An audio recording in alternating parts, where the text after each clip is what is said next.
Okay, so the right hand one was your before. Yep. Okay, setup wise, like we say, shoulders were a little bit open to start with, aiming left, so just we moved them around a little bit, okay? Yep. And grip pressure was a bit tight, Yep. which, to be honest with you, most people are when they're gripping the Yeah. golf club, okay? How loose, as I showed when I hold the golf club, you were like, crikey, that's really Yeah, loose. Is that club going to come out of my hand? And I'm like, one of the well, most surprising it's the things. same way you would sit there if you're holding your phone, so you wouldn't crush your phone in your hand, Yeah. you're gripping it nice and loose, okay? You're almost supporting it rather than holding it. Exactly, yeah. And then it enables your hands to do what they want to do, okay? Your backswing was not too bad in terms of shoulder turn, but the left wrist was getting a little bit, as we said, cupped. And then being tight in here with this sort of really kind of locked position because your bicep was tight, because your grip was tight. Yep. As you came back down now to golf, was a bit of a lunge and a drop with the body. The club coming outside the line, very steep swinging across the left. Ball popping up in the air, as you can see, just literally almost hitting the roof there, and then sort of ducking out the way to try and see where that ball's going to go. But your path was very much in that direction. Yeah. Knowing because full well your ball was going to have some kind of spin in that direction. And it was just necessity.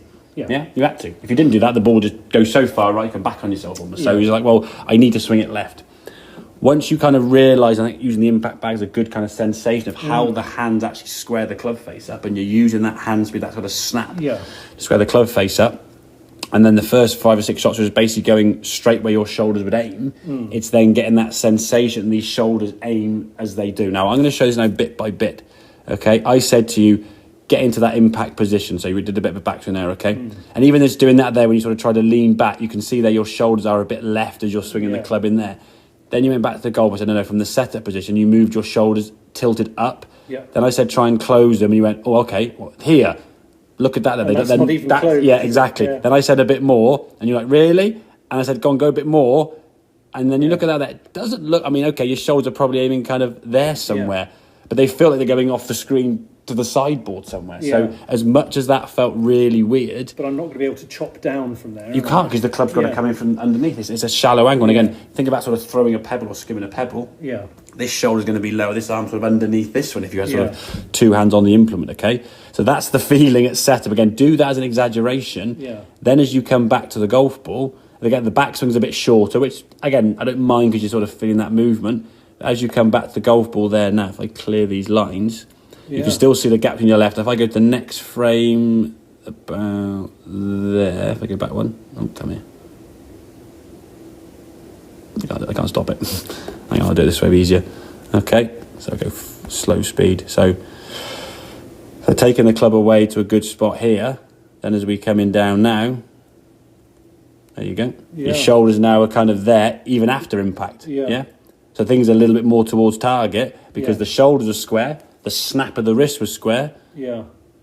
The body stays back quietly. Again, in time that will come through. But just look at the ball flight. That's one you've never really seen with a driver before, because you've created speed now with your hands and the wrists kind of snapping, as we say. To a lot of guys, it feels, oh, it's flicky, or it's wristy, or it's very armsy. And you hear those words on the golf course, and they always seem like they're bad. And it's like, well, they're not necessarily. They're what's generating the head speed, aren't they? Exactly, yeah. I mean, your hand speed's always going to be faster than your body can twist. No one's going to ever twist their hips faster than someone can flick their hands. That's really interesting, because I think what I've been trying to do before is get my hips turning earlier, so that I've got this sort of lag sensation of lag or whatever it's called. But actually, I can generate all that just with my right wrist. The biggest killer, I think, in distance that people try to gain, or direction when they're trying to do this, is actually that they're trying to create lag, and that they hear all the commentators on TV, oh, look how much his hips turned. Now the problem is the tour players, they do turn their hips first, and they do shift their hips.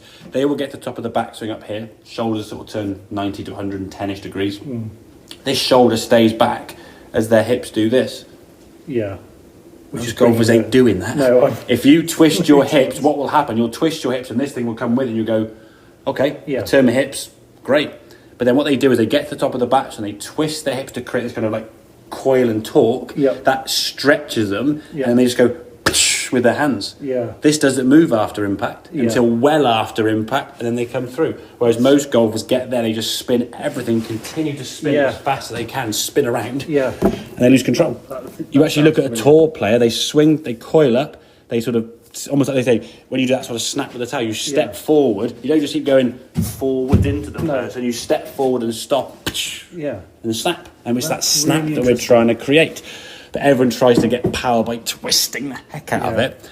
And I think as well, if they know their golf balls are likely to end up over here somewhere, they're going to do whatever they can to send it over there. Yeah, That's absolutely. just human nature. That's Or really aim interesting. there. Yeah, I'd never looked at it like So that before. to sum up in a few kind of words, that's what I'll send this video through to you as well anyway, but looser grip. Yep. I think you control that club face one on the way back now. Is that something you can sort of just be aware of, but not too much to worry about, okay? Obviously making that turn, but keeping the shoulder back, feel the snap. So looser, turn, whether it means stay there or snap, whatever word you want to kind of think, but the sensation of staying back and underneath with the shoulders, not hit it with the shoulders and the right arm, or as you said, the hips twisting, And so what's because I'd like, obviously I'll either come back here or go to the range to get that feeling sort of cemented in. What's the next thing I want to be looking at to actually bring it round to... Is getting more into that position impact. Yeah, and that which feels to the right again. Really weird doing it statically. Yeah. And so doing that at speed will be tough. I think the more you turn, the more this shoulder will get back behind. And you can turn quite well, to be fair. Even though you said you have a gammy back there, you could turn quite well. There's a good range of motion there. Okay. So you're turning back there nicely, okay? It's then getting that back behind the ball and making some practice swings where you turn to the top of the backswing as you go back here and just keeping that right shoulder back as long as you can. Yeah. Even if it delays it for half a second or less than that, but a tenth of a second, that's enough. As long as it's behind what the hands Exactly. As long as the hands can win that race and the club back to the golf ball, the club can scrap and we get the sensation of that path going this way rather than please going this way because the ball's going to go shoop and slice to the right. But you won't get that path until you square the club face up. No. And that club face has to scrap with the hands square and the club face up as you've shown. If you can do that, and basically I think the same way your swing path evolved to the left because the ball was spinning right, once you start in ball in the drive that keep going this way, you go, well, hang on a second. I want to start going down that way more. And you just start moving yourself around just gradually. Yeah. So it will take a bit of practice, but I think, no reason why you've shown you can do it. So well, it's just implementing it over time, And I'll keep practicing exactly that. Good stuff. Very, very good.